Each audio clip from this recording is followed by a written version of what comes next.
2026년 6월 25일 멕시코에서 충격적인 소식이 들려왔습니다.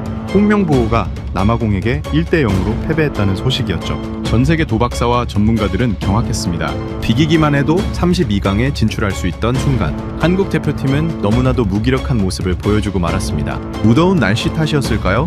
아니면 상대방이 너무나도 강했던 걸까요? 우리 모두 그 답을 알고 있습니다. 남아공 참사가 일어날 수밖에 없던 그 이유. 지금부터 그 전말을 공개합니다. 안녕하세요. 저는 케빈 박입니다. 뉴욕 맨해튼 새벽 1시가 넘은 시각이었습니다. 스튜디오 안은 형광등이 하얗게 타오르고 있었고 저는 카메라 앞에 앉아 모니터를 응시하고 있었죠. 화면 속에서는 방금 끝난 경기 하이라이트가 반복해서 재생되고 있었습니다. 멕시코 몬테레이 스타디움, 태극마크를 단 선수들이 고개를 떨군 채 그라운드 위에 서 있는 장면이었어요.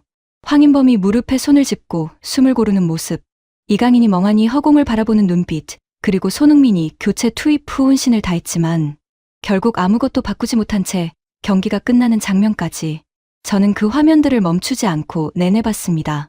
한국이 남아프리카 공화국에 0대1로 졌습니다. 비기기만 해도 32강 진출이 확정되는 경기였는데 후반 18분 타펠로 마세코의 왼발 슈팅 한 방에 모든 게 무너졌죠. 슈팅 수는 8대 13점, 한국이 더 많이 뛴 게 아니라 더 많이 뚫린 겁니다. 후반 47분 카스트로프가 올린 크로스는 박진섭의 머리에 닿지도 못한 채 그냥 흘러나갔습니다. 그게 마지막 기회였습니다. 옆자리에 앉은 동료 패널 제임스 오코너가 낮게 휘파람을 불었습니다. 그는 저보다 10살쯤 많은 아일랜드계 축구 전문 해설가로 유럽 축구에 관해서는 저도 자주 의견을 구하는 사람이었습니다. 케빈, 이거 어떻게 설명할 거야? 손흥민을 선발해서 뺐잖아. 비기기만 해도 올라가는 경기에서 저는 말을 바로 잊지 못했습니다. 틀린 말이 아니었으니까요. 2경기 연속 무득점이었던 손흥민을 벤치에 앉히고 오연규를 최전방에 내세운 홍명보 감독의 선택.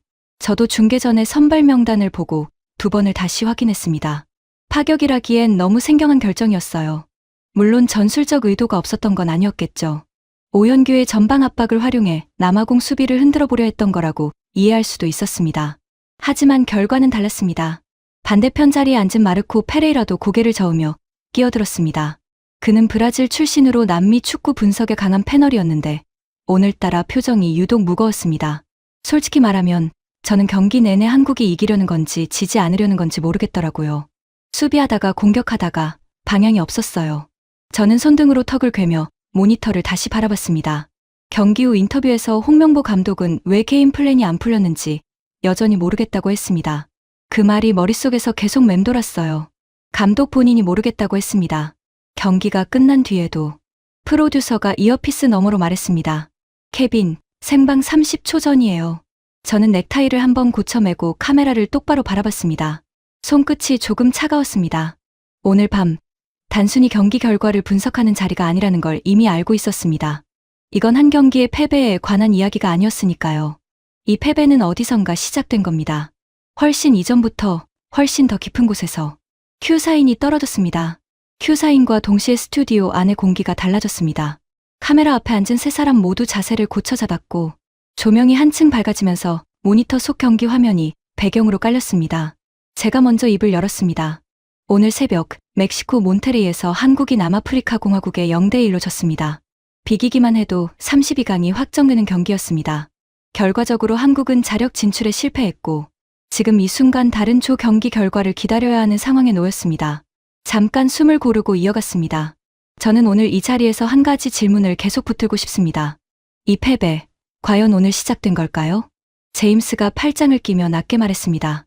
아니죠. 절대 아니에요. 마르코도 천천히 고개를 끄덕였습니다. 저는 계속했습니다. 슈팅 수 8대 13점, 후반 40분이 넘도록 유효 슈팅 1개. 선제골을 허용한 뒤에도 수비진이 공을 돌리는 장면들. 이건 하루아침에 만들어지는 문제가 아닙니다. 전술이 없었던 게 아니라 방향이 없었던 겁니다. 그리고 그 방향 없음이 어디서 왔는지를 오늘 우리가 이야기해야 한다고 생각합니다.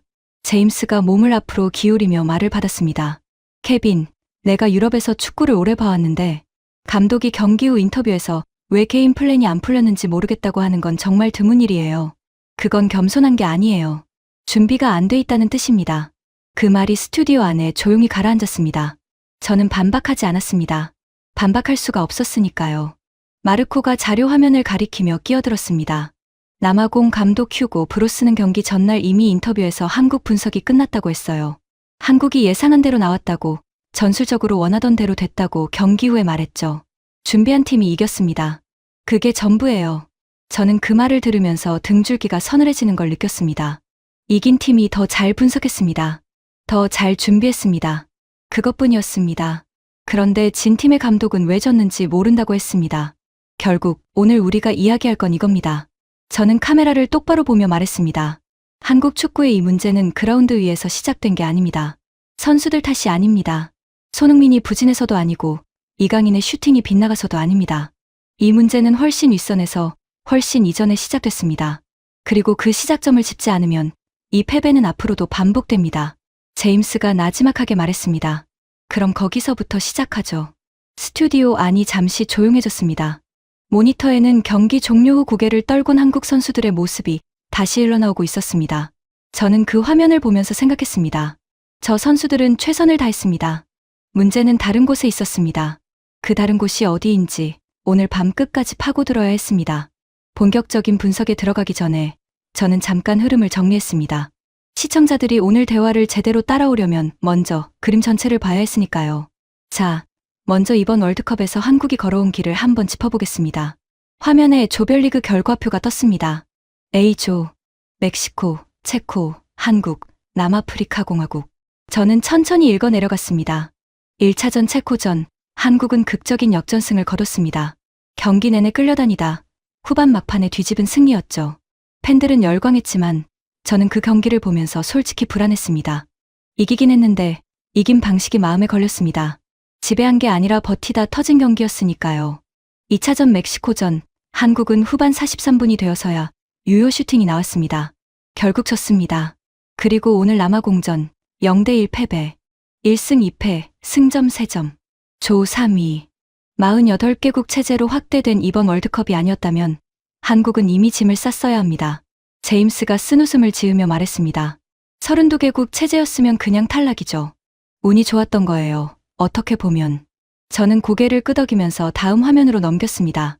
이번엔 선수 명단이었습니다. 손흥민, 이강인, 김민재, 황인범, 황희찬. 화려했습니다. 유럽 정상급 리그에서 뛰는 선수들로 가득한 명단이었습니다. 어느 나라에 내놔도 부럽다는 소리를 들을 만한 전력이었죠. 마르코가 명단을 보며 고개를 갸웃했습니다. 이 선수들로 이 결과가 나왔다는 게 솔직히 더 이상한 거 아닌가요? 보통은 선수가 없어서 못 이기거든요. 근데 이건 선수가 있는데 못 이긴 거잖아요. 그게 핵심이었습니다. 저도 오래전부터 그 지점이 걸렸습니다. 선수 수준과 팀 결과 사이의 간극. 개인 기량은 분명히 있는데 팀으로서의 방향이 보이지 않는 현상. 이건 전술 문제일 수도 있고 조직력 문제일 수도 있습니다. 하지만 저는 그보다 더 근본적인 문제가 있다고 생각했습니다. 아프리카 팀 징크스도 빼놓을 수 없습니다. 저는 자료 화면을 넘기며 말을 이었습니다. 한국은 2006년 독일 월드컵 토고전 이후 20년째 월드컵에서 아프리카 팀을 상대로 승리가 없습니다. 2010년 나이지리아전 무승부, 2014년 알제리전 사실점 대패, 그리고 오늘 남아공전 패배. 이게 우연이라고 보기엔 너무 반복됩니다. 제임스가 눈썹을 올리며 말했습니다. 20년이면 우연이 아니죠. 구조적인 문제예요. 저는 잠깐 말을 멈추고 물 한 모금을 마셨습니다. 머릿속으로 오늘 밤 이야기의 순서를 다시 한번 정리했습니다. 전술 문제, 감독 문제, 그리고 그 감독을 만들어낸 구조의 문제. 이 세 가지가 사실은 하나로 연결돼 있다는 걸 저는 이미 알고 있었습니다. 하지만 그걸 꺼내려면 순서가 있었습니다. 성급하게 결론부터 말해버리면 시청자들이 따라오지 못합니다. 마르코가 팔짱을 끼며 조용히 말했습니다. 케빈, 근데 있잖아요. 나는 오늘 경기보다 더 신경 쓰이는 게 있어요. 경기 후 감독 인터뷰 봤어요? 저는 고개를 끄덕였습니다. 봤습니다. 감독이 왜 졌는지 모른다고 했잖아요. 그리고 경기 중 변수에 대해선 선수가 대처해야 한다고 했고요. 상대 맞춤 전술은 오히려 선수에게 좋지 않다고도 했어요. 마르코는 거기서 말을 끊었습니다. 스튜디오가 잠시 조용해졌습니다. 그 침묵이 말보다 더 많은 것을 담고 있었습니다. 저는 그 무게를 느끼면서 천천히 고개를 들었습니다. 그게 오늘 우리가 파고들어야 할 첫 번째 문입니다. 마르코가 꺼낸 그 말이 스튜디오 안에 오래 머물렀습니다. 감독이 왜 졌는지 모른다고 했다. 선수가 변수에 대처해야 한다고 했다. 상대 맞춤 전술은 오히려 선수에게 좋지 않다고 했다. 저는 태블릿을 집어들고 경기 후 인터뷰 영상을 다시 재생했습니다. 헤드셋을 통해 홍명보 감독의 목소리가 흘러나왔습니다. 차분했습니다. 흔들림이 없었습니다. 그런데 그 차분함이 오히려 더 무겁게 느껴졌습니다. 분노하거나 자책하는 감독이 아니었습니다. 정말로 모르는 것 같았습니다. 저는 태블릿을 내려놓으며 말했습니다. 자, 이 인터뷰가 오늘 방송의 출발점이 될 것 같습니다. 홍명보 감독은 왜 게임 플랜이 안 풀렸는지 여전히 모르겠다고 했습니다. 그리고 상대에 대한 맞춤 전술을 준비하는 건 오히려 선수들에게 좋지 못하다고 했습니다. 저는 이 두 문장이 굉장히 중요하다고 생각합니다. 제임스가 등받이에 기대며 천장을 한번 올려다봤습니다. 그러더니 천천히 말했습니다. 맞춤 전술이 선수에게 좋지 않다고요. 그 말이 사실이라면 남아공 감독은 왜 경기 전날 한국 분석이 다 끝났다고 했을까요? 상대를 분석하고 준비하는 게 현대 축구의 기본인데 그게 선수에게 좋지 않다는 건 저는 이해가 안 됩니다. 마르코가 손을 들어 끼어들었습니다. 잠깐, 저는 조금 다르게 보고 싶어요. 그 발언 자체보다 그 발언이 나온 맥락이 더 중요한 것 같아요. 홍명보 감독이 대표팀을 맡은 게 2024년 7월이잖아요. 그때부터 지금까지 대표팀이 어떤 길을 걸어왔는지 그걸 먼저 봐야 할 것 같습니다. 저는 마르코의 말에서 뭔가 걸리는 게 있었습니다. 2024년 7월. 그 시점이 중요한 이유는 단순히 홍명보 감독이 부임한 날짜여서가 아니었습니다. 그 선임 자체가 처음부터 논란이었으니까요. 저는 잠깐 망설였습니다. 이 이야기를 꺼내야 하나. 방송에서 한국축구협회의 내부 문제를 직접 언급하는 건 조심스러운 일이었습니다. 저는 한국계 미국인입니다. 한국 축구에 애정이 있지만 동시에 어느 정도 거리를 두고 봐야 하는 입장이기도 했죠. 하지만 마르코가 이미 문을 열었습니다. 케빈, 솔직하게 얘기해봐요. 홍명보 감독 선임, 처음부터 정상적인 과정이었나요? 그 질문이 공중에 떴습니다. 카메라가 제 얼굴을 잡고 있었습니다. 저는 잠시 눈을 내려깔았다가 다시 카메라를 바라봤습니다. 아닙니다. 딱 두 글자였습니다. 하지만 그 두 글자를 입 밖에 내는데 꽤 오랜 시간이 걸린 것 같은 느낌이었습니다. 2024년 7월, 대한축구협회는 홍명보 감독을 선임했습니다. 그런데 그 과정에서 정식 면접이 없었습니다.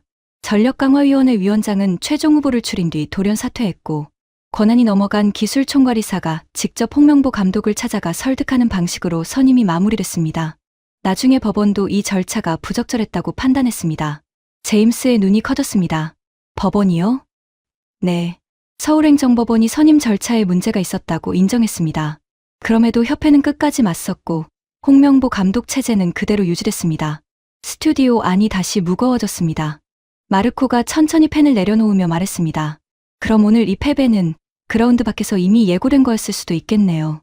저는 그 말에 바로 답하지 않았습니다. 하지만 속으로는 이미 답이 나와 있었습니다. 예고된 것이었는지 아닌지보다 이 구조가 지금도 바뀌지 않고 있다는 사실이 더 문제였으니까요. 법원이 절차의 문제를 인정했다. 그 말이 스튜디오 안에 가라앉은 채로 잠시 아무도 말을 잇지 않았습니다. 마르코는 손가락으로 책상을 천천히 두드리고 있었고 제임스는 팔짱을 낀 채 모니터를 바라보고 있었죠. 저도 잠깐 말을 멈췄습니다. 이 대화를 어느 방향으로 끌고 가야 할지 머릿속에서 빠르게 정리하고 있었습니다. 제임스가 먼저 입을 열었습니다. 케빈, 잠깐요. 나는 조금 다른 시각에서 보고 싶어요. 선임 과정이 문제였다고 해도 결국 감독은 감독이잖아요. 홍명보가 부임하고 나서 결과가 나빴던 건 아니에요. 월드컵 체코전에서 역전승도 했고 최종 예선도 통과했습니다. 선임 과정의 문제와 현장 성과는 분리해서 봐야 하지 않을까요? 저는 그 말을 듣고 잠깐 생각했습니다. 틀린 말은 아니었습니다. 과정이 잘못됐더라도 결과가 좋으면 그게 면죄부가 될 수 있다는 논리. 스포츠에서는 꽤 자주 쓰이는 논리였으니까요. 하지만 저는 동의하기가 어려웠습니다. 제임스, 체코전 역전승은 맞아요. 근데 그 경기 내용을 다시 보면 한국이 지배한 경기가 아니었습니다. 버티다가 운이 따라준 경기였어요. 그리고 멕시코전은 후반 43분이 되어서야 유효 슈팅이 나왔습니다. 오늘 남아공전은 슈팅수에서 8대 13으로 밀렸고요. 결과만 보면 1승 2패지만 내용을 보면 사실상 3경기 모두 한국이 주도한 경기가 없었습니다. 마르코가 고개를 끄덕이며 끼어들었습니다. 맞아요. 체코전 역전승이 오히려 독이 됐을 수도 있어요. 문제가 가려졌으니까요. 그 승리가 없었다면 지금쯤 훨씬 일찍이 이야기를 했겠죠. 제임스는 표정을 바꾸지 않았습니다. 그는 쉽게 물러서는 스타일이 아니었습니다. 그래도 케빈, 선임 과정이 문제였다는 거랑 지금 경기력이 나쁘다는 거랑 직접적인 인과관계가 있다고 보는 건 무리 아닌가요? 선임이 잘못됐어도 감독이 유능하면 결과는 달라질 수 있잖아요. 저는 잠깐 눈을 감았다가 떴습니다. 이 지점이 오늘 토론에서 가장 중요한 분기점이라는 걸 느꼈습니다. 제임스, 저도 그 논리를 이해해요. 근데 여기서 중요한 게 있습니다. 선임 과정의 문제는 단순히 절차 하나가 잘못된 게 아니에요. 그 과정 전체가 보여주는 건 대한축구협회가 감독을 고를 때 실력이나 비전보다 다른 기준을 우선시했다는 겁니다. 면접도 없이, 전력강화위원회의 정상적인 심의도 없이 특정 인물이 찾아가 설득하는 방식으로 감독이 정해졌다면 그 감독이 어떤 지원을 받고 어떤 환경에서 일하게 되는지도 자연스럽게 그 구조 안에서 결정됩니다. 이건 감독 개인의 문제가 아니에요. 제임스가 눈썹을 올리며 잠시 침묵했습니다. 저는 계속했습니다. 박주호 전 선수 아세요? 그분이 전력강화위원으로 있으면서 선임 과정에 문제가 있다고 내부 고발을 했습니다. 오늘 남아공전 패배를 보고 할 말이 없다고 했고요. 그 말이 제게는 굉장히 크게 들렸어요. 이미 2년 전에 문제를 본 사람이 있었습니다. 그런데 아무것도 바뀌지 않았습니다. 마르코가 낮게 말했습니다. 그러니까 오늘 이 패배는 예고된 결말이었던 셈이네요. 저는 그 말에 천천히 고개를 끄덕였습니다. 예고된 결말. 그 표현이 너무 정확해서 오히려 가슴 한쪽이 무거워졌습니다. 저는 한국 축구를 사랑합니다. 어렸을 때 아버지 손을 잡고 태극전사 경기를 보던 기억이 아직도 선명합니다. 그래서 더 아팠습니다. 막을 수 있었던 일이었기 때문에. 제임스가 이번엔 조금 다른 표정으로 물었습니다. 케빈, 그럼 당신은 이게 협회 구조 전체의 문제라고 보는 거예요? 저는 입술을 한번 꽉 다물었다가 대답했습니다. 네, 그렇게 봅니다. 그리고 그 구조 이야기를 오늘 제대로 해야 할 것 같습니다. 모니터에는 어느새 대한축구협회 로고가 떠 있었습니다. 저는 그 화면을 바라보면서 지금부터가 진짜 시작이라는 걸 느꼈습니다. 저는 잠깐 자리에서 몸을 고쳐 앉았습니다. 여기까지 이야기하면서 저는 한 가지를 계속 머릿속에서 붙들고 있었습니다. 선임 과정이 문제였다. 그 말을 꺼내기까지 방송 내내 빙빙 돌아온 것 같았는데 이제는 더 돌아갈 길이 없었습니다. 본론으로 들어가야 했습니다. 자, 저는 지금부터 한국축구협회 이야기를 할 건데요. 이게 자칫 특정 인물을 공격하는 것처럼 들릴 수 있어서 먼저 분명히 해두고 싶습니다. 저는 홍명보 감독 개인을 비난하려는 게 아닙니다. 그분은 선수로서 한국 축구 역사에 남을 레전드입니다. 문제는 그분이 아니라 그분을 그 자리에 앉힌 구조입니다. 제임스가 고개를 끄덕였습니다. 그 구분이 중요하죠. 저는 화면을 넘겼습니다. 2024년 7월 8일 대한축구협회가 홍명보 감독 선임을 공식 발표한 날짜였습니다. 2024년 초 한국은 클린스만 감독을 경질했습니다. 아시안컵에서 졸전을 펼친 직후였죠. 그리고 새 감독을 찾는 과정이 시작됐습니다. 전력강화위원회가 꾸려졌고 외국인 감독 후보들이 검토됐습니다. 제시 마치, 다비트 바그너, 거스 포엣 같은 이름들이 오르내렸습니다. 수개월에 걸친 작업이었습니다. 마르코가 끼어들었습니다. 근데 결과는 홍명보였죠. 네.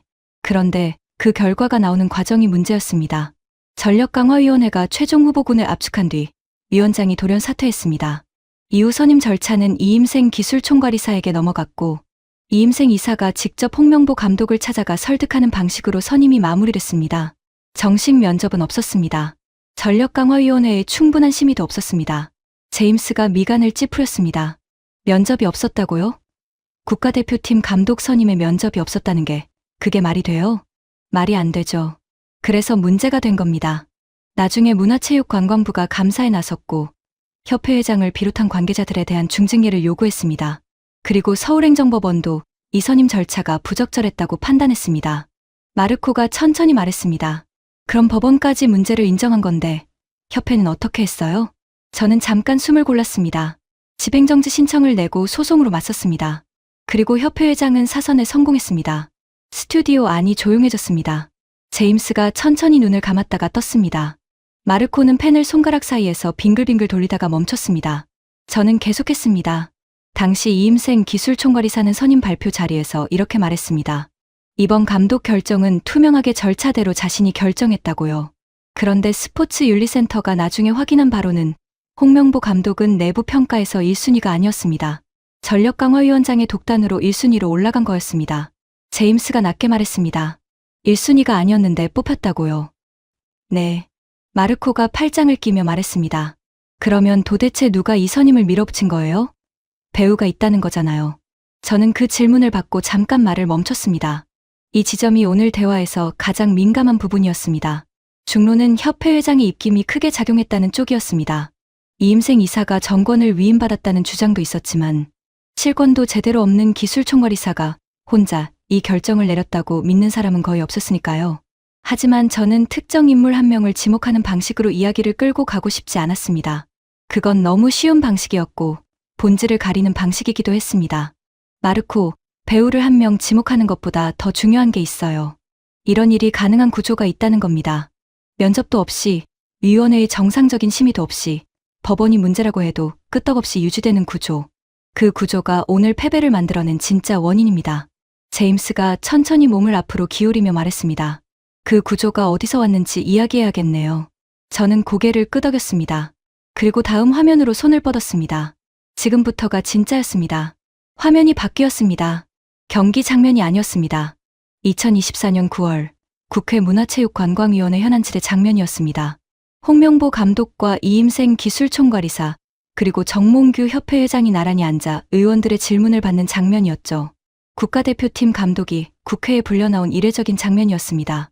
마르코가 그 화면을 보며 눈을 가늘게 떴습니다. 저 장면 기억해요. 꽤 충격적이었어요. 감독이 국회에 나오는 게 보통 일이 아닌데. 맞습니다. 그리고 그 자리에서 굉장히 중요한 증언이 나왔습니다. 저는 자료를 정리하며 말을 이었습니다. 당시 국회 질의에서 조계원 의원은 홍명보 감독에게 선임 과정의 불공정한 절차와 특혜를 직접 지적했습니다. 면접도 보지 않은 사람이 어떻게 내부 평가가 가장 높을 수 있느냐고 물었죠. 홍명보 감독은 자신은 절차에 대해 알지 못했고 내부에서 점수가 제일 높았다고 들었다고 답했습니다. 제임스가 고개를 갸웃했습니다. 본인이 절차를 몰랐다고요? 그런데 협회에서 전무직을 맡았던 행정가 출신 아닌가요? 바로 그 지점입니다. 홍명보 감독은 선수 출신이기도 하지만 대한축구협회에서 전무이사직을 맡았던 행정가이기도 합니다. 협회 내부 절차를 누구보다 잘 아는 사람이 절차에 대해 알지 못했다고 말한 겁니다. 마르코가 낮게 휘파람을 불었습니다. 저는 계속했습니다. 그런데 오늘 제가 이 장면을 꺼낸 건 홍명보 감독의 답변 때문만이 아니었습니다. 그 국회 질의 자리에 한 사람이 더 있었습니다. 박주호 전 국가대표 선수이자 당시 전력강화위원으로 활동했던 인물이었죠. 박주호 전 선수가 전력강화위원으로 있으면서 선임 과정에 문제가 있다고 내부 고발을 했습니다. 위원회 안에서 정상적인 절차가 지켜지지 않았다고 본인이 직접 목소리를 냈습니다. 위원으로 있으면서 그 결정에 동의하지 않았고 그 사실을 공개적으로 밝혔습니다. 제임스가 눈썹을 올렸습니다. 내부에서 반대한 사람이 있었군요. 있었습니다. 그것도 위원회 안에 있던 사람이. 그런데 아무것도 바뀌지 않았습니다. 그리고 오늘 남아공전이 끝난 뒤 박주호 전 선수는 한마디를 남겼습니다. 할 말이 없다고요. 스튜디오 안이 조용해졌습니다. 저는 그 세 글자를 천천히 되새겼습니다. 할 말이 없다. 분노도 아니고 탄식도 아니고 그냥 할 말이 없다는 말. 어떤 면에서는 그게 가장 무거운 말이었습니다. 이미 다 알고 있었던 사람이 결국 일어나리라 예상했던 일이 일어난 뒤에 할 수 있는 말이었으니까요. 마르코가 조용히 말했습니다. 2년 전에 이미 경고한 사람이 있었는데 아무도 듣지 않았다는 거네요. 저는 고개를 끄덕였습니다. 그리고 잠깐 카메라에서 시선을 거뒀습니다. 솔직히 말하면 이 부분을 이야기할 때마다 저는 개인적으로 뭔가 무거운 게 가슴에 걸립니다. 저는 한국계 미국인입니다. 한국에서 태어나 어린 시절을 보냈고 12살에 미국으로 건너왔습니다. 한국 축구는 저한테 단순한 취재의 대상이 아닙니다. 아버지와 함께 새벽에 일어나 2002년 월드컵을 봤던 기억, 거스 히딩크라는 이름을 처음 들었을 때의 설렘, 그 모든 게 제 안에 있습니다. 그래서 이 이야기가 단순히 남의 나라 축구협회 문제로 느껴지지 않습니다. 뭔가 소중한 게 잘못 다뤄지고 있다는 느낌, 그게 오늘 방송 내내 저를 불편하게 만들고 있었습니다. 제임스가 제 표정을 보더니 조용히 물었습니다. 케빈, 개인적으로 이 문제가 많이 걸리는 것 같은데요. 저는 잠깐 입술을 다물었다가 말했습니다. 걸리죠. 한국 축구가 이렇게 되는 게 보기 싫습니다. 선수들은 잘못이 없어요. 손흥민, 이강인, 김민재. 저 선수들은 최선을 다했습니다. 문제는 그 선수들을 제대로 이끌 수 있는 환경이 처음부터 갖춰지지 않았다는 거죠. 마르코가 천천히 말을 받았습니다.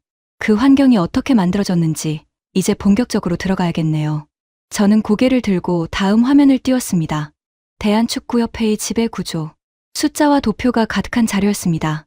차갑고 건조한 데이터였지만 그 안에는 한국 축구의 지난 수십 년이 담겨 있었습니다. 화면에 띄운 자료를 보면서 제임스가 먼저 입을 열었습니다.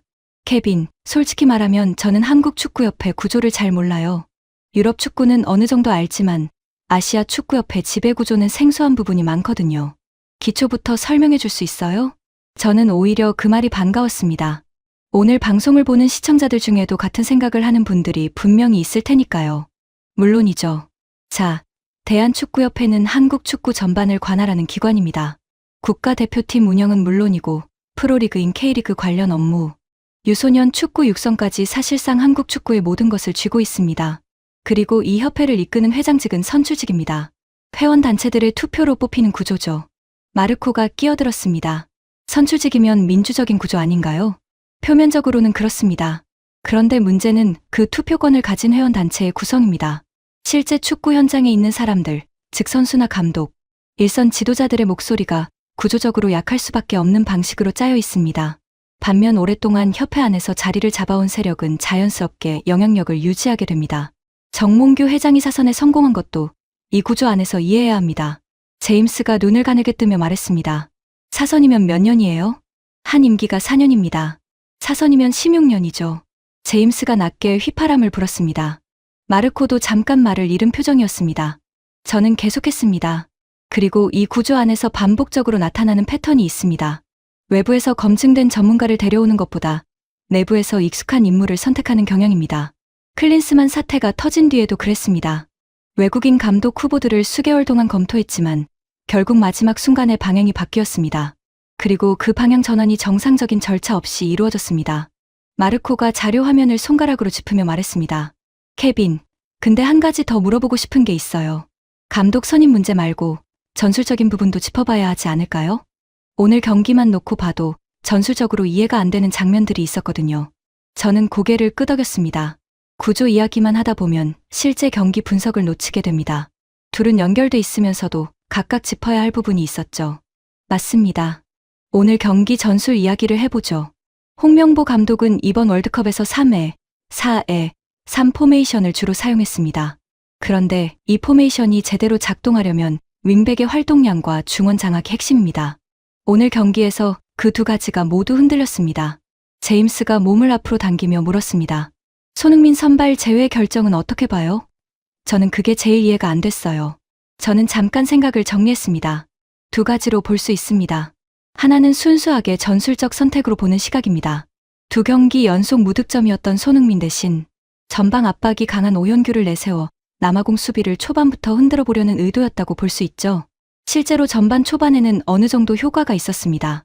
이강인의 슈팅이 연달아 나왔고 코너킥 상황에서도 위협적인 장면이 만들어졌습니다. 마르코가 받았습니다. 그런데 그 이유가 문제였죠. 네. 전반 중반을 넘어서면서 남아공의 역습에 수비 라인이 흔들리기 시작했습니다. 이기혁의 패스 미스가 나왔고 연속 슈팅을 허용했습니다. 다행히 김승규가 막아냈지만 그 장면에서 이미 한국 수비 조직이 불안하다는 게 드러났습니다. 그리고 후반이 시작되자마자 손흥민을 비롯해 3명을 한꺼번에 교체했는데 이미 리듬이 깨진 상황에서 대규모 교체는 오히려 팀 조직을 더 흔들었습니다. 제임스가 말했습니다. 결국 선발 제외가 잘못된 선택이었다는 건가요? 저는 잠깐 입술을 다물었습니다. 결과론적으로 보면 그렇습니다. 그런데 저는 그보다 더 근본적인 문제를 봐야 한다고 생각해요. 오늘 홍명보 감독은 경기 후 인터뷰에서 상대 맞춤 전술을 준비하는 건 선수에게 좋지 않다고 했습니다. 그런데 남아공 감독은 경기 전날 이미 한국 분석이 끝났다고 했습니다. 이 두 문장을 나란히 놓으면 오늘 경기의 결과는 사실 어느 정도 예정돼 있었던 겁니다. 마르코가 천천히 고개를 끄덕이며 말했습니다. 준비한 팀이 이겼습니다. 네. 그리고 준비하지 않은 건 감독 혼자의 문제가 아닐 수 있습니다. 어떤 감독을 어떤 방식으로 어떤 환경에서 일하게 만드느냐. 그게 결국 그라운드 위의 결과로 나타납니다. 스튜디오 안이 잠시 조용해졌습니다. 모니터에는 후반 18분 마세코의 결승골 장면이 다시 흘러나오고 있었습니다. 저는 그 화면을 바라보면서 생각했습니다. 저 골 하나가 터지기까지 얼마나 많은 잘못된 선택들이 쌓여왔던 걸까? 그리고 그 선택들은 어디서 시작된 걸까? 답은 그라운드 밖에 있었습니다. 저는 잠깐 방송 진행을 멈추고 싶었습니다.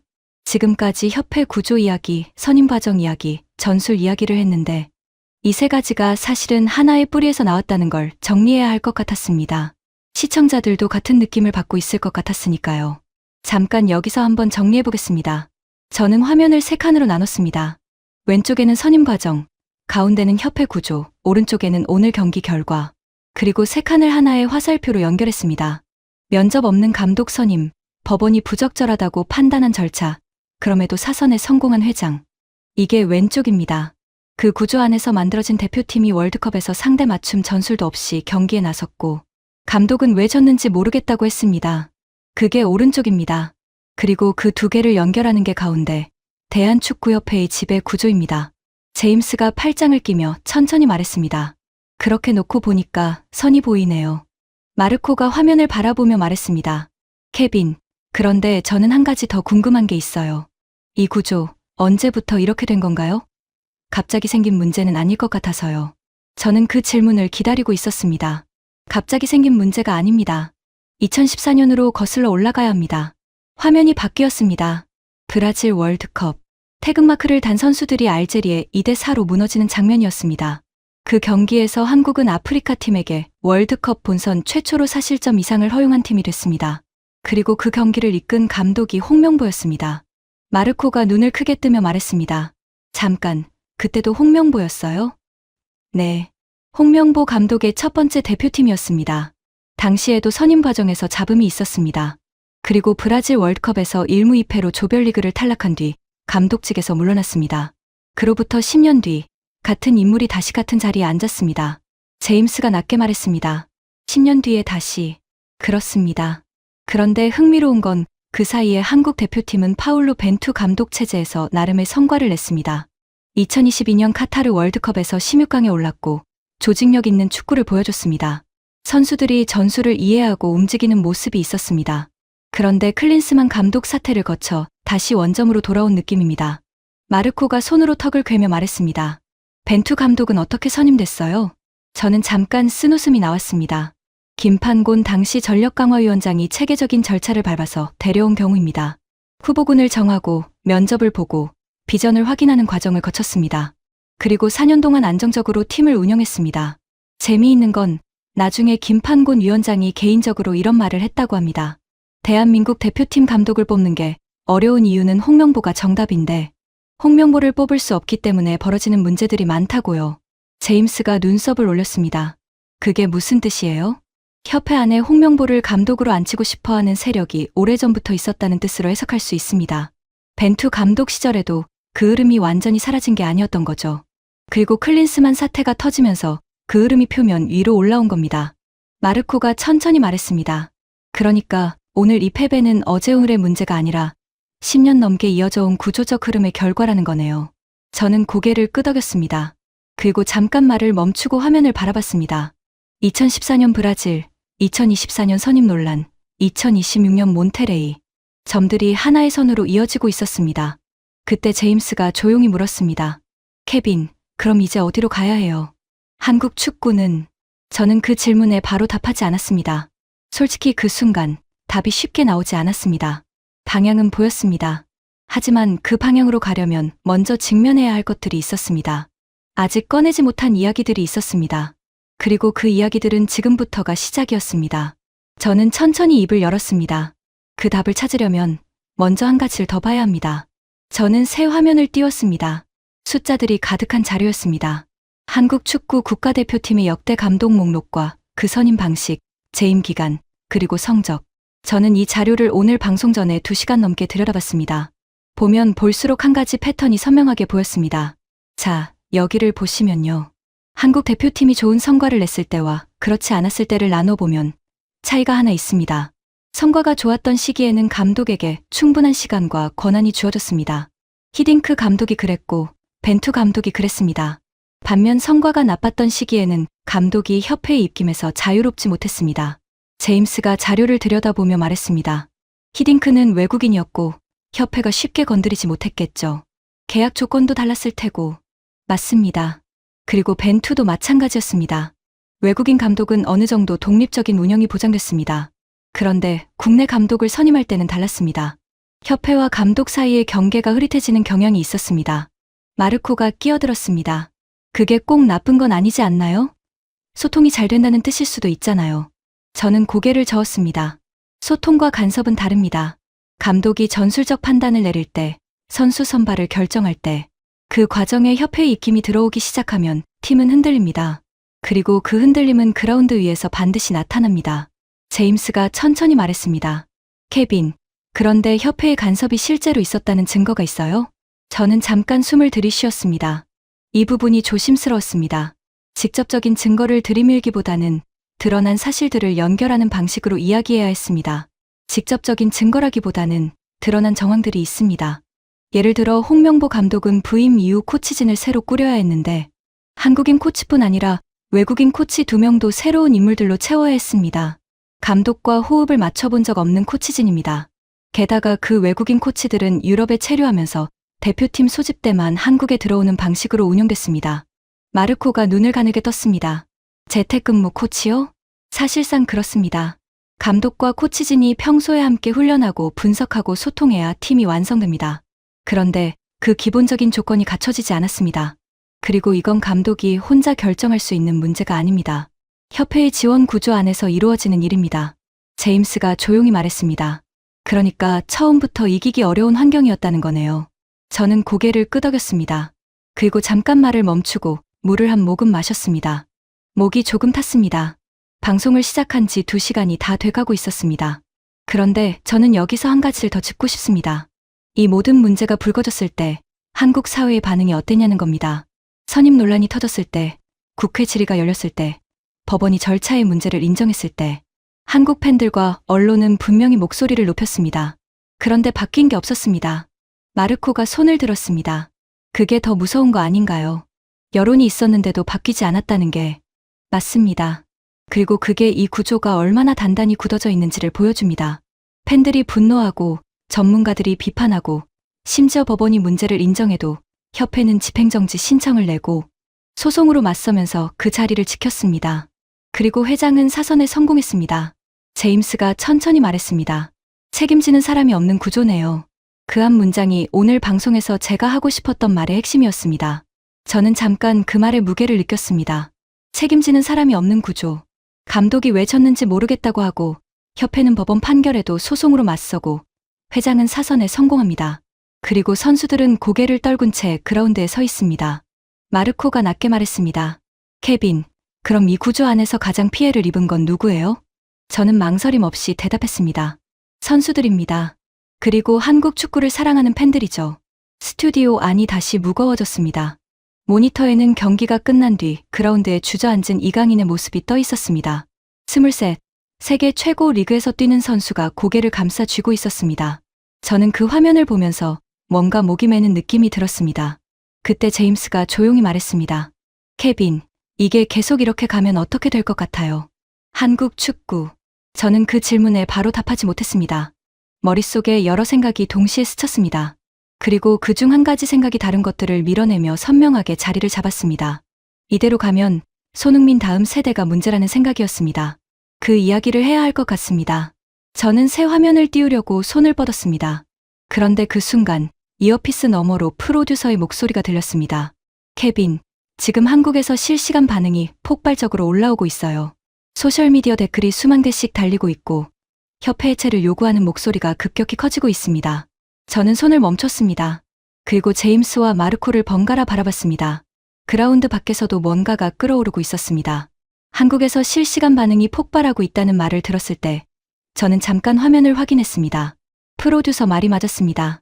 소셜미디어에는 한국어 게시물이 빠른 속도로 쌓이고 있었고 협회 해체, 회장 퇴진, 감독 사퇴 같은 단어들이 반복적으로 올라오고 있었습니다. 분노한 팬들의 목소리였습니다. 저는 그 화면을 보면서 복잡한 감정이 들었습니다.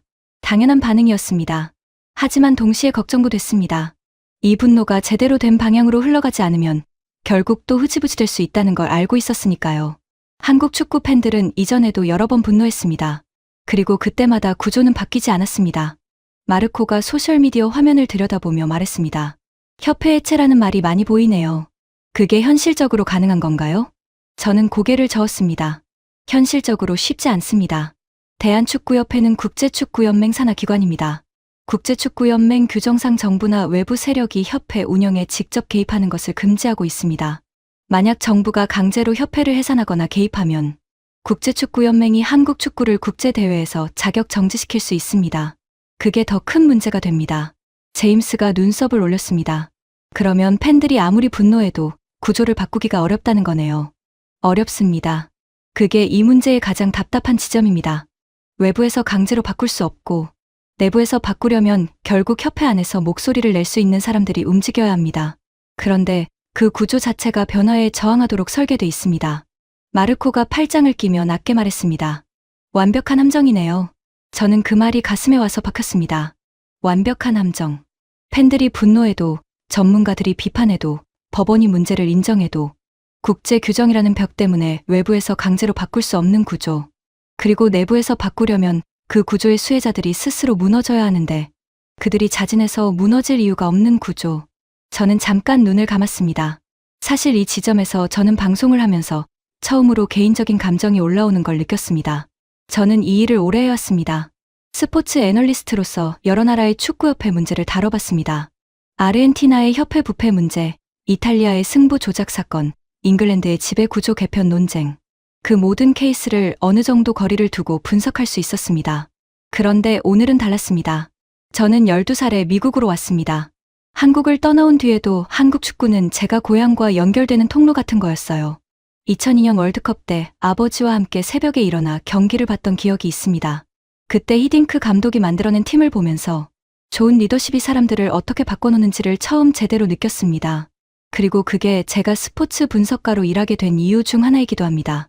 스튜디오 안이 조용해졌습니다. 제임스도 마르코도 말을 잇지 않았습니다. 저는 계속했습니다. 그래서 오늘 이 상황이 더 아픕니다. 손흥민, 이강인, 김민재. 이 선수들은 한국 축구 역사에서 가장 뛰어난 세대 중 하나입니다. 이들이 가장 좋은 시절에 제대로 된 무대를 밟지 못하고 있습니다. 선수들의 잘못이 아닙니다. 이 선수들을 둘러싼 구조가 그들의 가능성을 가두고 있는 겁니다. 마르코가 낮게 말했습니다. 그리고 이 세대가 지나면 저는 그 말을 받아 이었습니다. 손흥민 이후가 문제입니다. 손흥민은 이제 34살입니다. 이번이 사실상 마지막 월드컵이 될 가능성이 높습니다. 이강인은 아직 젊지만 대표팀에서의 경험이 성장으로 이어지려면 제대로 된 환경이 필요합니다. 그런데 지금 이 구조가 유지된다면 다음 세대 역시 같은 함정에 빠질 가능성이 높습니다. 제임스가 무겁게 말했습니다. 그러면 지금 한국 축구는 어떤 상태라고 봐야 해요? 한마디로 저는 잠깐 말을 고르다가 천천히 답했습니다. 길을 잃었습니다. 방향을 잃은 게 아니라 방향을 찾으려는 의지 자체가 구조 안에서 막혀 있습니다. 그게 가장 무서운 상태입니다. 모니터에는 경기 종료 후 눈물을 훔치는 손흥민의 얼굴이 클로즈업돼 있었습니다. 34살의 베테랑이 눈물을 참으려 고개를 들어 올리는 모습이었습니다. 저는 그 화면에서 눈을 떼지 못했습니다. 한국 축구가 이 선수에게 진 빚이 얼마나 되는지를 그 얼굴 하나가 말해주고 있는 것 같았습니다. 제임스가 아주 조용히 물었습니다. 케빈, 그럼 진짜로 희망이 없는 건가요? 저는 그 질문에 바로 대답하지 못했습니다. 목 안에서 뭔가가 걸렸습니다. 희망이 없다고 말하고 싶지 않았습니다. 하지만 쉽게 있다고도 말할 수 없었습니다. 지금 이 순간만큼은 솔직하게 그 무게를 느끼고 싶었습니다. 제임스의 질문이 스튜디오 안에 오래 머물렀습니다. 희망이 없는 건가요? 저는 그 말을 받아들고 한참 아무 말도 하지 못했습니다. 카메라가 제 얼굴을 잡고 있다는 걸 알고 있었지만 그 순간만큼은 방송이라는 사실을 잠깐 잊었습니다. 저는 천천히 물잔을 들었다가 내려놓았습니다. 저도 한때는 이 질문에 빠르게 답할 수 있었습니다. 희망이 있다, 선수풀이 좋다, 유소년 시스템이 발전하고 있다. 그런 말들이 자연스럽게 나왔어요. 그런데 오늘 밤은 그 말들이 쉽게 나오지 않습니다. 마르코가 조용히 말했습니다. 그게 솔직한 거죠. 저는 고개를 끄덕였습니다. 그리고 잠깐 눈을 감았습니다. 머릿속에서 여러 장면들이 스쳐 지나갔습니다. 2002년, 온 나라가 거리로 쏟아져 나왔던 그 여름, 붉은 티셔츠를 입은 수백만 명이 광장을 가득 메우던 장면. 저는 그때 10살이었고 아버지 어깨 위에 올라타서 손을 흔들었습니다. 그게 제가 기억하는 한국 축구의 첫 장면입니다. 그리고 오늘 밤, 몬테레이 스타디움에서 고개를 떨군 선수들의 모습. 저는 오늘 방송을 준비하면서 한 가지를 계속 생각했습니다. 왜 이렇게 됐을까? 선수는 있습니다. 손흥민, 이강인, 김민재. 이 세 명만 해도 어느 나라에 내놓아도 부러워할 자원입니다. 축구 인프라도 예전에 비하면 비교할 수 없이 좋아졌습니다. 그런데 왜 이 좋은 재료들이 제대로 된 요리로 나오지 못하는 걸까? 제임스가 낮게 말했습니다. 주방이 문제인 거죠. 네, 주방이 문제입니다.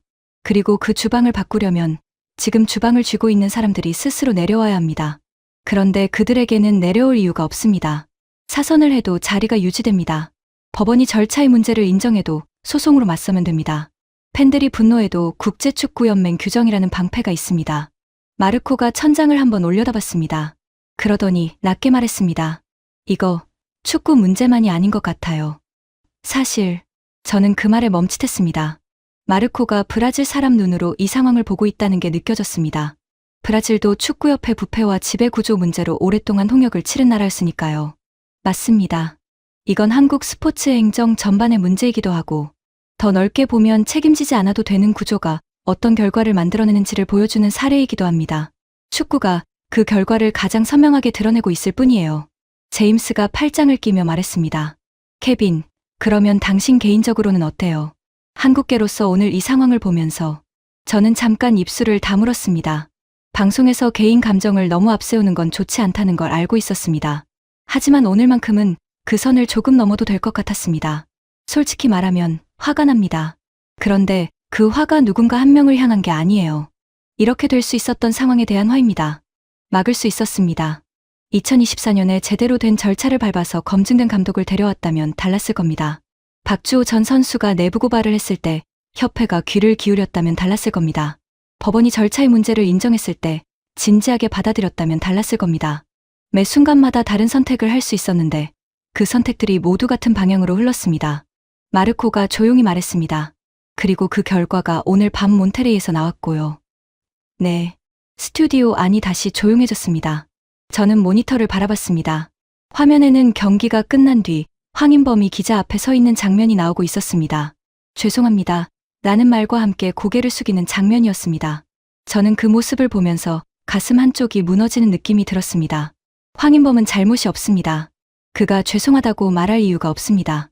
죄송하다고 말해야 하는 사람들은 따로 있었습니다. 그런데 그들은 오늘 밤 어디서 무엇을 하고 있을까? 소셜미디어에는 수만 개의 분노한 댓글이 달리고 있는데 그 댓글들이 향해야 할 곳은 정확히 어디일까? 저는 눈을 감고 깊이 숨을 들이쉬었습니다. 그리고 다시 눈을 떴을 때 뭔가가 조금 정리된 느낌이 들었습니다. 분노는 맞습니다. 슬픔도 맞습니다.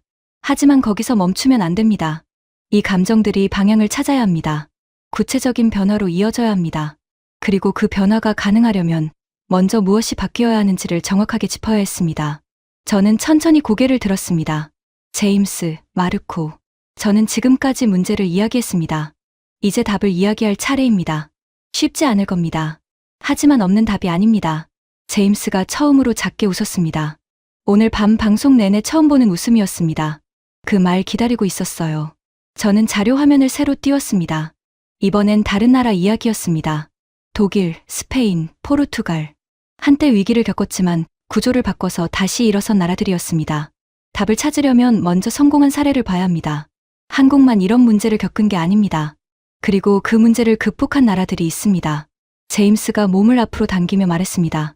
독일이 대표적이죠. 2000년 유로에서 조별리그 탈락한 뒤 완전히 시스템을 뜯어고쳤잖아요. 맞습니다.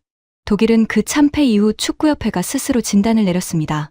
무엇이 문제인지를 외부 압력 때문이 아니라 내부에서 먼저 인정했습니다.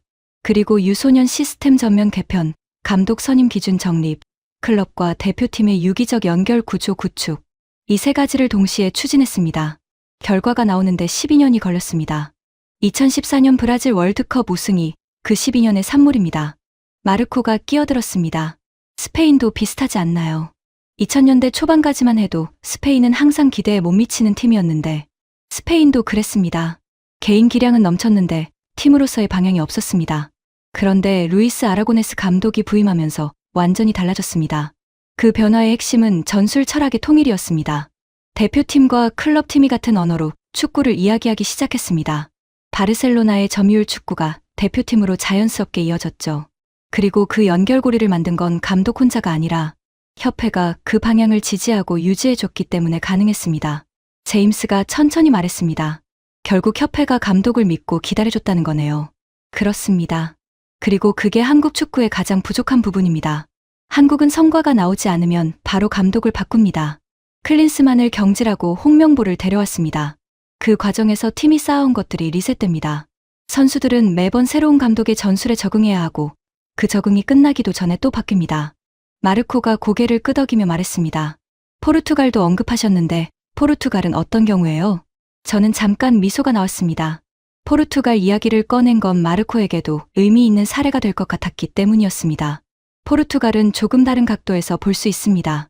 포르투갈은 오랫동안 에우제비우, 피구, 호날두처럼 세계적인 선수를 배출해왔지만 대표팀 성적은 항상 기대에 못 미쳤습니다. 개인에 의존하는 팀이었기 때문입니다. 그런데 유소년 육성 시스템이 정착되면서 호날두 이후 세대에서도 꾸준히 좋은 선수들이 나오기 시작했습니다. 벨라르미누, 곤살로 라무스 같은 선수들이요. 그게 가능했던 건 협회가 단기 성적보다 장기적인 육성 방향에 투자했기 때문입니다. 제임스가 말했습니다. 결국 세 나라 모두 공통점이 있네요. 단기 성적에 흔들리지 않고 방향을 정하고 밀어붙였다는 거. 맞습니다. 그리고 그 방향을 정하는 주체가 협회였습니다. 감독이 혼자 만들어낼 수 있는 게 아닙니다. 협회가 철학을 갖고 그 철학에 맞는 감독을 제대로 된 절차로 데려오고 충분한 시간과 자원을 지원해야 합니다. 그게 선순환의 시작입니다. 마르코가 조용히 말했습니다. 그런데 케빈, 그걸 한국 협회가 할 수 있을까요? 지금 이 구조에서 저는 그 질문을 예상하고 있었습니다. 그리고 솔직하게 대답하고 싶었습니다. 쉽지 않습니다. 하지만 불가능하지도 않습니다. 변화는 항상 내부에서 시작됩니다. 독일도 그랬습니다. 협회 내부에서 먼저 문제를 인정하는 사람들이 나왔고 그 목소리가 결국 시스템을 바꿨습니다. 한국에도 그런 사람들이 있습니다. 박주호 전 선수가 내부 고발을 한 것처럼 현장에서 제대로 된 방향을 알고 목소리를 내려는 사람들이 분명히 있습니다. 제임스가 말을 받았습니다. 그 목소리들이 모여야 한다는 거죠. 그리고 팬들의 분노가 그 방향으로 흘러야 합니다. 단순히 감독 사퇴를 요구하는 것에서 끝나면 안 됩니다. 다음 감독 선임 과정이 어떻게 이루어지는지를 끝까지 지켜봐야 합니다. 전력강화위원회가 제대로 구성됐는지, 후보군이 투명하게 공개됐는지, 면접이 정상적으로 진행됐는지, 그 과정 하나하나를 팬들이 감시해야 합니다. 마르코가 천천히 고개를 끄덕이며 말했습니다. 팬들이 감시자가 돼야 한다는 거네요. 그게 가장 현실적인 압력입니다. 협회는 팬들이 보고 있다는 걸 알 때 움직입니다. 그리고 그 움직임이 방향을 바꿉니다. 저는 화면을 다시 한번 바라봤습니다. 독일, 스페인, 포르투갈의 변화 타임라인이 나란히 펼쳐져 있었습니다. 모두 쉽지 않은 길이었습니다. 빠른 길도 아니었습니다. 하지만 결국 해냈습니다. 한국도 할 수 있습니다. 저는 그렇게 믿고 싶었습니다. 아니, 그렇게 믿어야 했습니다. 그래야 오늘 이 방송이 단순한 비판으로 끝나지 않을 테니까요. 저는 카메라를 바라보며 천천히 말했습니다. 마지막 이야기를 하기 전에 한 가지만 더 짚고 싶습니다. 제임스와 마르코가 동시에 저를 바라봤습니다. 스튜디오 안이 조용해졌습니다. 새벽 3시가 다 돼가고 있었지만 아무도 피곤한 기색을 내비치지 않았습니다. 한 가지만 더 짚고 싶다고 했는데요. 제임스가 몸을 앞으로 당기며 말했습니다. 저는 잠깐 화면을 바꿨습니다. 이번에 띄운 건 숫자도 도표도 아니었습니다. 사진 한 장이었습니다. 2002년 월드컵 4강전 대한민국 대 독일 경기가 끝난 뒤 그라운드 위에 선 선수들의 모습이었습니다. 붉은 유니폼을 입은 선수들이 관중석을 향해 손을 흔드는 장면이었죠. 저는 이 사진을 오늘 방송 내내 마음속에 품고 있었습니다. 마르코가 그 사진을 바라보며 조용히 말했습니다. 2002년이네요. 네. 그때 한국 축구가 세계를 놀라게 했습니다. 그런데 그게 단순히 히딩크 감독 혼자 만들어낸 기적이 아니었습니다. 그 이면에는 협회가 외국인 감독에게 정권을 줬습니다. 간섭하지 않았습니다. 히딩크가 요청한 전지훈련을 지원했고 선수 선발에 개입하지 않았고 단기 성적에 흔들리지 않았습니다. 2001년 컨페더레이션스컵에서 프랑스에 0대5로 졌을 때도 협회는 히딩크를 믿었습니다. 그리고 그 신뢰가 이듬해 여름 이 장면을 만들어냈습니다. 제임스가 천천히 말했습니다. 믿음이 결과를 만들었다는 거죠. 그렇습니다. 그런데 지금 한국협회가 감독에게 그런 믿음을 줄 수 있는 구조입니까? 면접도 없이 선임된 감독이 제대로 된 코치진도 없이 법원이 절차의 문제를 인정한 상황 속에서 팀을 이끌어야 하는 구조. 그 구조 안에서 어떤 감독이 온들 흔들리지 않을 수 있겠습니까? 마르코가 낮게 말했습니다. 구조가 감독을 삼켜버리는 거네요. 맞습니다. 그래서 저는 오늘 이 자리에서 홍명보 감독 개인을 단죄하고 싶지 않습니다. 그분이 최선을 다하지 않았다고 생각하지 않습니다. 다만 그분이 놓인 환경 자체가 처음부터 잘못 설계돼 있었다는 겁니다.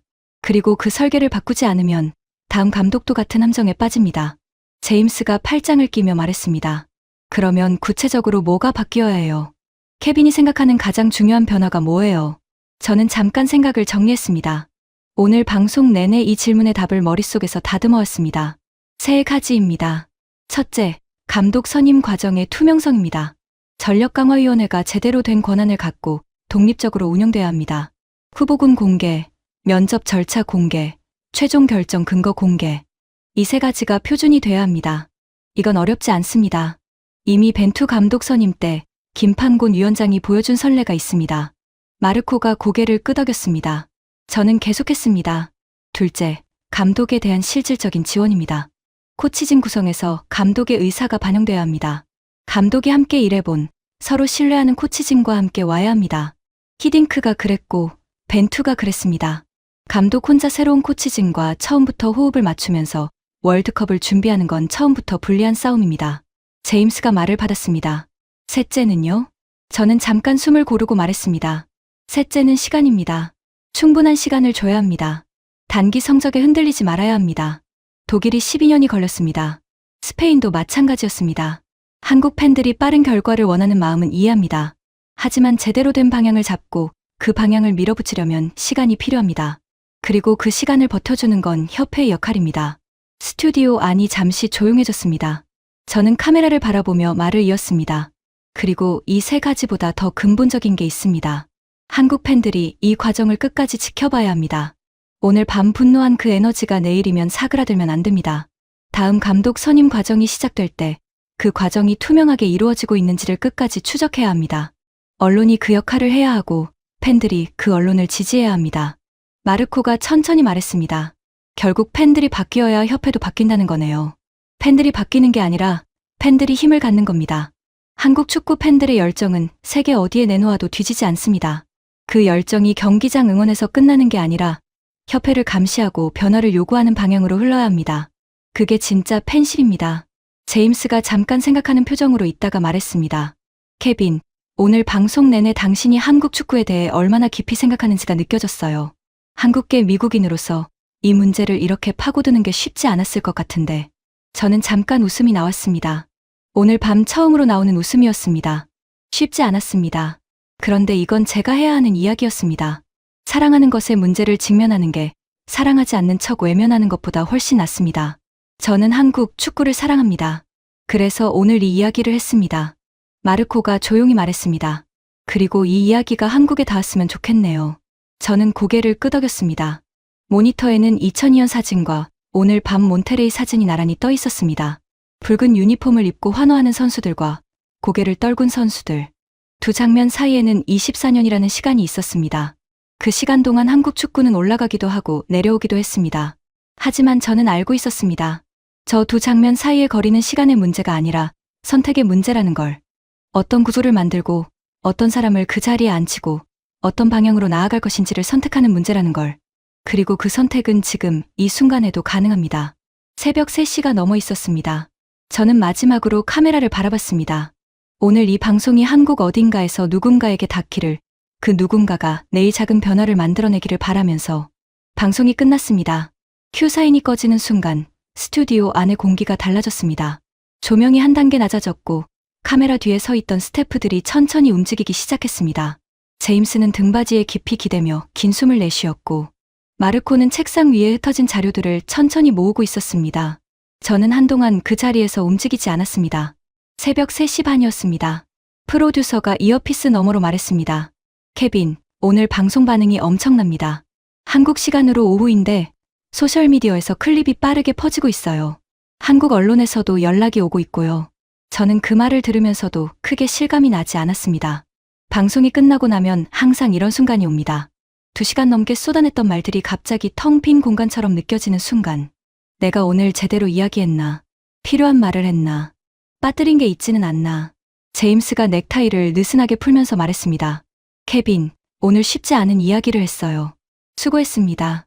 저는 고개를 끄덕였습니다. 그런데 수고했다는 말보다 제임스의 눈빛이 더 마음에 남았습니다. 오늘 방송 내내 날카롭게 반론을 던지던 그가 지금은 조용히 뭔가를 생각하는 표정이었습니다. 쉽게 설득당하지 않는 사람이 생각에 잠겨 있다는 건 어떤 의미에서는 오늘 이야기가 제대로 닿았다는 신호였습니다. 마르코가 자료를 다 정리하고 나서 말했습니다. 저는 오늘 한국 축구를 다시 봤어요. 브라질도 비슷한 시기를 겪었거든요. 협회가 썩어 있을 때 선수들이 얼마나 고생하는지, 그게 한 나라만의 문제가 아니라는 걸 오늘 다시 느꼈습니다.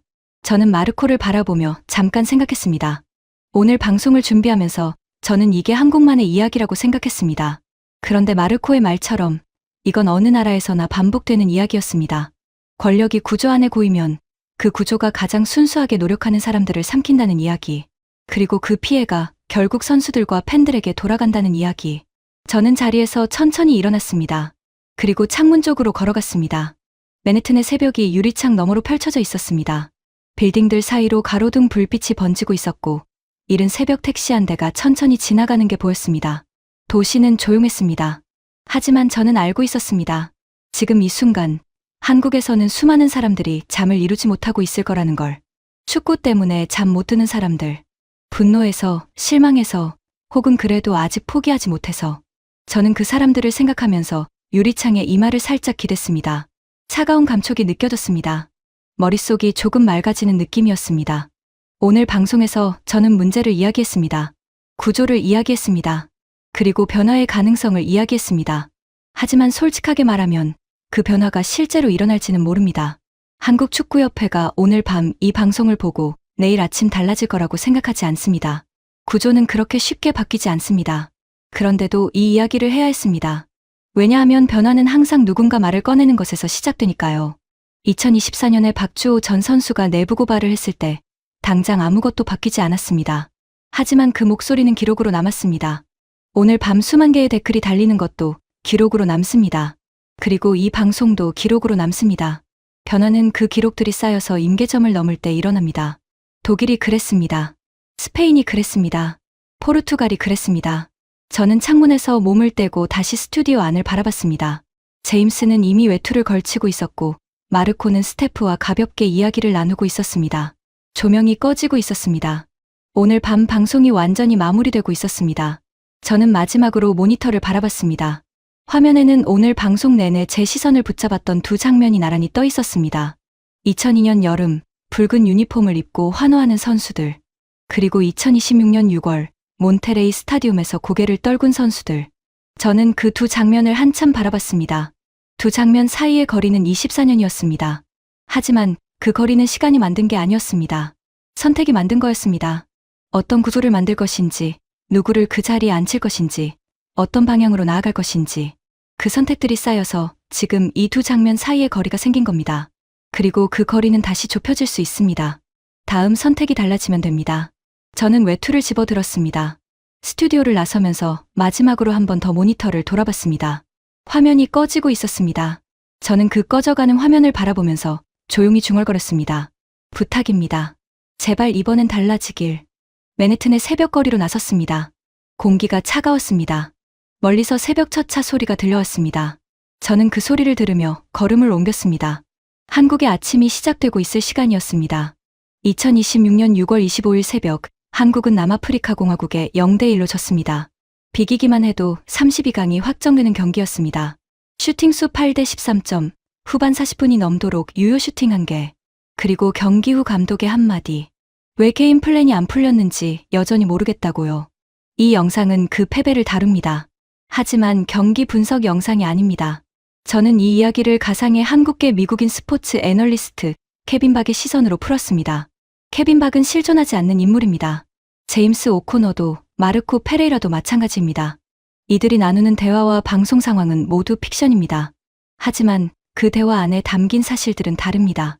홍명보 감독이 정식 면접 없이 선임된 것, 전력강화위원장이 최종 후보군을 추린 뒤 돌연 사퇴한 것, 이임생 기술총괄이사가 직접 홍명보 감독을 찾아가 설득하는 방식으로 선임이 마무리된 것, 문화체육관광부가 감사에 나서 중징계를 요구한 것, 서울행정법원이 선임 절차가 부적절했다고 판단한 것, 그럼에도 협회가 소송으로 맞서고 회장이 사선에 성공한 것, 박주호 전 선수가 내부 고발을 하고 오늘 패배를 보며 할 말이 없다고 한 것, 이 모든 것은 실제로 일어난 일입니다. 저는 이 영상을 만들면서 한 가지를 계속 생각했습니다. 선수들은 잘못이 없다는 것. 손흥민, 이강인, 김민재. 이 선수들은 최선을 다했습니다. 문제는 그 선수들을 둘러싼 구조였습니다. 그리고 그 구조 이야기를 하지 않으면 이 패배는 앞으로도 반복됩니다. 한국 축구가 다시 2002년의 감동을 만들어낼 수 있다고 저는 믿습니다. 하지만 그러려면 다음 선택이 달라져야 합니다. 감독 선임 과정이 투명해야 하고, 감독에게 충분한 권한과 시간이 주어져야 하고, 팬들이 그 과정을 끝까지 지켜봐야 합니다. 오늘 이 영상이 그 작은 시작이 되기를 바랍니다.